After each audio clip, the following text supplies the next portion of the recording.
everybody, Calm Biker here. Out on another evening ride in another balmy 20 plus degrees C. Bandit Nev had a chuckle at me the other day. I think he was ribbing me a bit when I said it was 25 degrees and too hot. 25 degrees C, that is. And he says 25 degrees C, hot. And fair enough, he lives in a place somewhat hotter than I do. To me, this is about 6 or 7 degrees hotter than I can cope with. So it's all vents open, get the airflow going and try and cool down a bit. And this little bit of riding through town, following Adventures with Woody, Mr. Graham up there.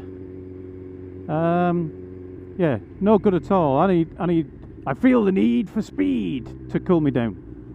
But I got a message from Graham earlier. He said he'd just uploaded the video footage from the other night, where I took him up to the now what was it called? Enclosure rights artwork and installation, and the sky mirror. And he's put a video up, and I said, well, I'll watch it, but I might have to go for a ride first. And I thought I might as well have a babble while I'm out, a bit of a Tower of Babble, seeing as I don't have a topic. It was a spur of the moment thing, nothing planned out, although I'm sure if you look back at most of my videos you'll realise that not a lot was planned. So I thought I'd just have a babble on and see if it makes it into a video or not. And at the same time I'm going to go and try and shoot another couple of intros.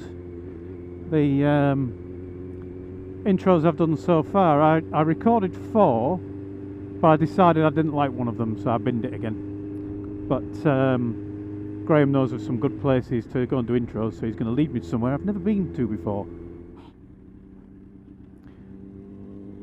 Other people have had the same idea. I don't know if I've mentioned it in my last couple of videos, but I've decided to start using Twitter over Facebook. I have been on Facebook for a little while now, probably a few years actually. I don't use it a great deal. In fact, I don't think I've used it in about 3 or 4 weeks, maybe a bit longer than that. Mainly because there's so much bile on it at the minute about this damn virus, and I just I get fed up of it. And I don't know if there's something slightly different about Twitter, or if I'll just get annoyed with that one too. But so far I've just found myself laughing rather than feeling the need to respond angrily, which I always try and refrain from doing. But yeah, I also think the Facebook thing, it's a little bit too intrusive in the amount of data it's gathering about you. I thought about downloading all the data they had on me, because you can do that. But when you try and you realise it's huge, I mean, we're not talking megabytes or a couple of gigabytes, we're talking huge amounts of data that you can download under the EU law that lets you request that stuff. So I thought, well, I can download it, get it over the old fibre network and whatnot. It'll probably come down quite quick, but I'm not realistically going to look at it. And I suspect that's the point of giving you absolutely everything in that way, is that there's no way you're going to look at it and understand exactly what they are gathering. The Twitter doesn't seem to be quite as intrusive, though maybe that's just my naivety. But I thought I'd start on that again, and I realised something I'd not realised really before is I'd set it up to be linked to Twitter, so that when I posted a video it would automatically share it on Twitter, and I guess it stopped doing that some time ago. So I've started trying to remember to share the videos again. I'm not very good at remembering to share them, to be honest. But as I say, I've put the Twitter back up, so if anybody fancies, looking at the Twitter thing, I'll put an @ symbol and some rubbish on the screen that tells you where I am. Graham's got his box back on his bike. It seems every time I go for a ride with Graham, his box is in a different configuration. I said to him, I think you must really have 3 bikes. You've got one without a rack, one with a rack, and one with a rack on with a box on. Because the frequency with which he changes that configuration is far too high for him to honestly say that he's just getting the spanners out. He's got 3 bikes all the same, hasn't he? I'm not a big fan of boxes on bikes. Although on some bikes I think it works, on sportier bikes I don't think it quite does. I liked them on the Z1000 SX I had, I just didn't get them with a bike. But that was just the panniers. And I have to say that I may just renege entirely on that, what I've said, because I am contemplating changing bike. I really love this bike and I don't want to get rid of it. But I found myself more and more now going out with the camera to do photography. I've not got the camera with me today. I'm gonna, if I do get an intro, it'll be on my phone. It's not so bad on an intro, but they're not too brilliant phones for taking proper photographs. So I found I go out with my camera, so I'll have a camera and I've got 5 or 6 lenses that I like to take with me, depending on what I'm planning on taking photographs of or what I find on the way. I quite like the macro style photography. I quite like wildlife photography, where I get my lens on that's basically a 500mm lens, because I've got a crop sensor for all those photographers out there. I haven't got full-on pro gear. I've got a DSLR with a crop sensor, so my 300mm Tamron lens becomes a 480mm in reality. What that means for you, if you're not into photography, is I've got a really big zoom on it. But then I've got wide-angle lens, and I've got a couple of prime lenses where you can't actually zoom in and out, and various other bits and pieces. So you end up taking quite a big bag of lenses and things with me, which basically means take the car. So it'd be quite nice to have a bike with bags on, even if it's just side panniers rather than a box on the top. It'd be quite nice to have something that maybe I could split my camera gear into 2 boxes, into 2 bags, 2 camera bags or something, and actually take a bag of lenses and a bag with a camera and a few accessories in. Welcome to Billabong. I think I might have ridden further than I thought. It's not getting any warmer yet, Nev. Well, I hope Graham knows where he is, because I haven't got a blooming clue. Feels like I'm being dragged off into the middle of nowhere. If this was a horror film, I'd be in trouble now. Ooh, a ramp. Yeah, we're going to do a ramp. Oh, it's down. That's a shame.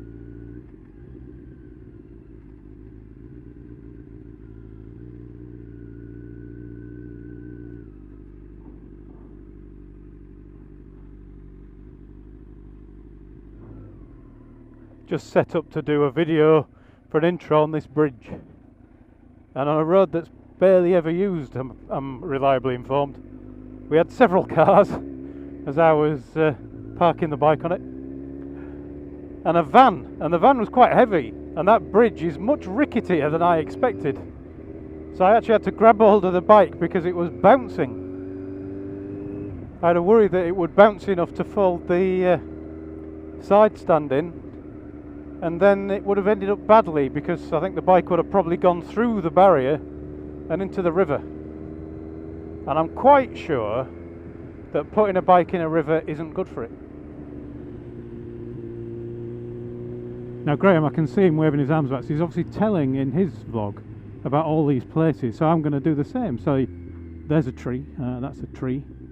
This up here, crossing us here, is quite interesting. It's a road.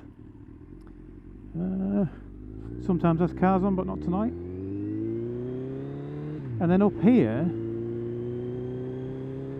is another tree, well known for its tree, this area. And the most important thing, the motorcyclist's favourite road sign of the twisty road. I hope you've enjoyed today's geography lesson. It's unbelievable, isn't it? This is a very pretty bit of canal. Lots of flies that I've walked through now half a dozen times. Trying to do an intro. This one possibly not meant to be.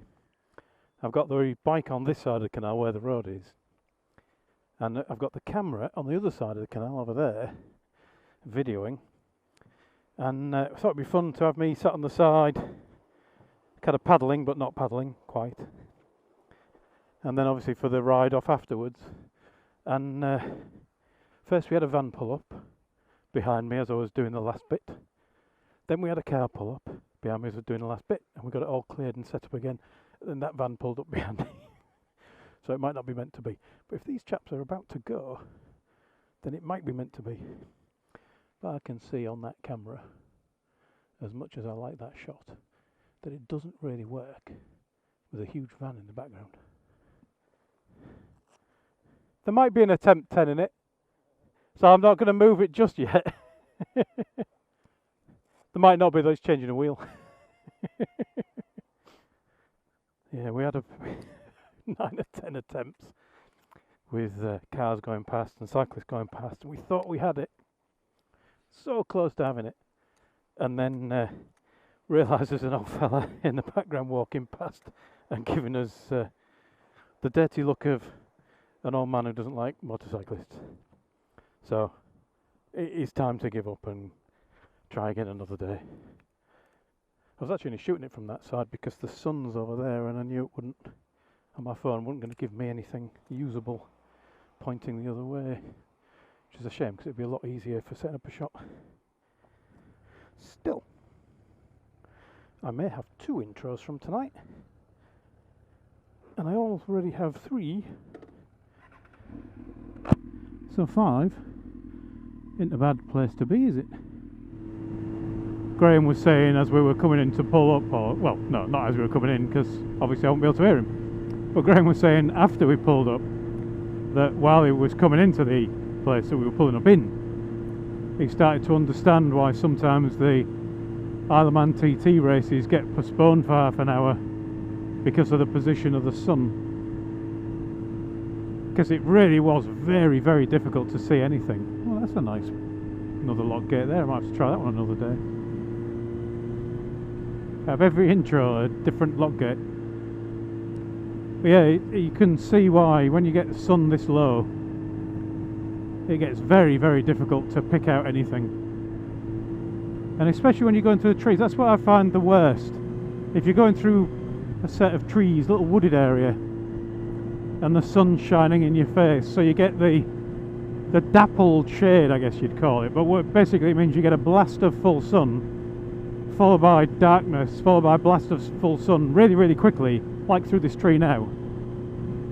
And if your visor's not spotless, bits of fly and grease and road grime on it, I find that very, very distracting. Definitely a good time to pull over for a cup of tea. Yeah, at the moment with all this COVID-19 malarkey, not getting to go very far, but these little rides that we're doing, I mean this one will be all of probably 40 miles if that by the time we've finished it. So, you know, not even 3/4 of an hour of actual riding probably. But compared to what we were doing a few weeks ago of looking at the bike in the garage, this is lovely.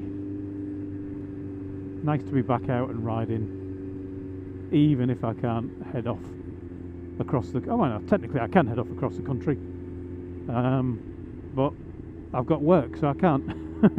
Maybe on a weekend. But yeah, just these little rides on a night, just nice to unwind after a day's work. I'm lucky enough that I'm in the type of job where I've not been furloughed or made redundant or anything like that, so I've just been working as normal really.